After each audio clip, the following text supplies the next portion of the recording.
Yeah, last time Wheats played against Optic Gaming Online, he had that in his contact, and he won. So that was the reasoning behind that. I actually asked him that when I went to the booth, because I saw him putting in his contact. I was like, oh, what are you doing? What's the game plan here? He was like, oh, mind games.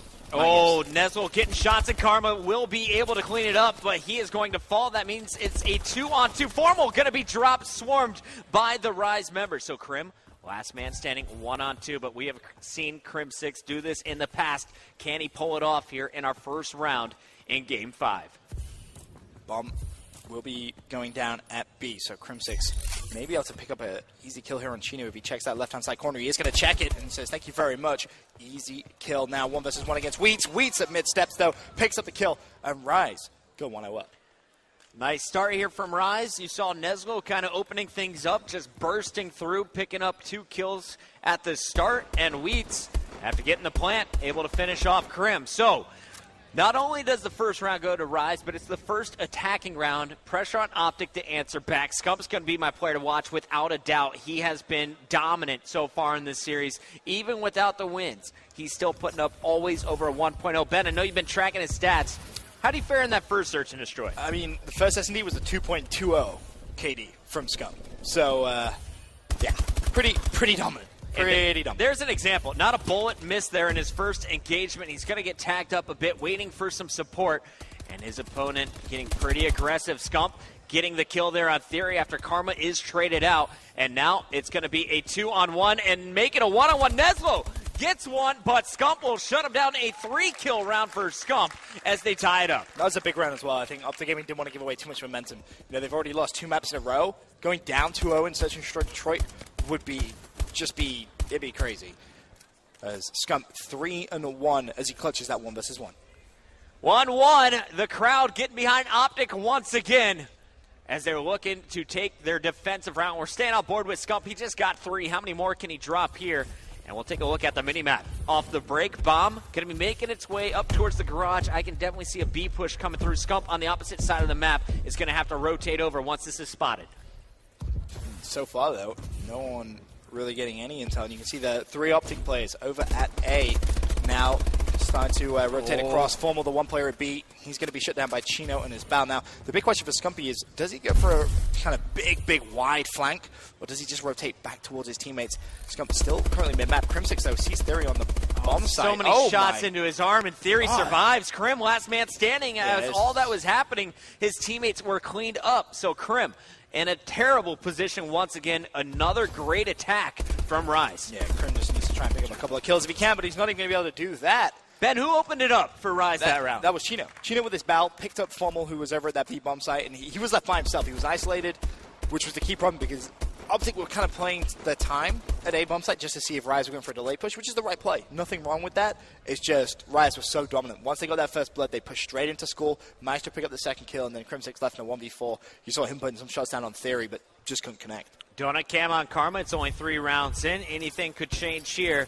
And you see the double nades going out. Those were connecting for him on Solar. Nothing to be found on the main street. We're going to take a look over at Crim6. Your bomb carrier didn't spot the player inside. Instead, he's going to rotate over to B, as it looks like that is going to be pressured. Krim spotting players mid-street, and Formal starting to get his push ready into the school. Key play to watch really is going to be Karma throughout this Game 5 S&D. Currently at 0-3. Just had a little bit of a slow start to this one. Needs to step up, though, for his squad. Krim, meanwhile, pushing in towards that site. And Wheats just around the corner.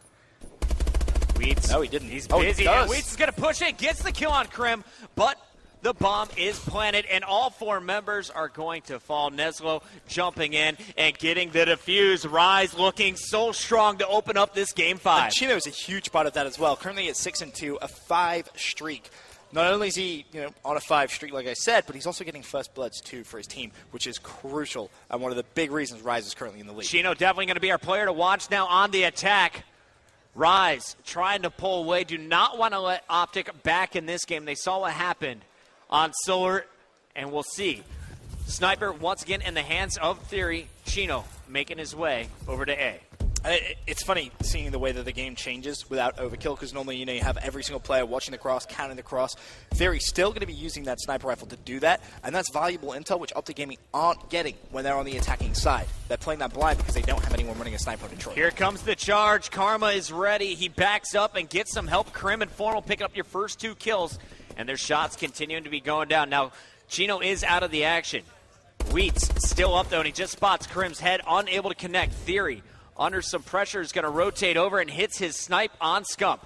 And Wheats could actually be in a position to make this a 2v2. Uh-oh. Krim, he's so quick, but he goes out Main Street. Missed opportunity here for Rise.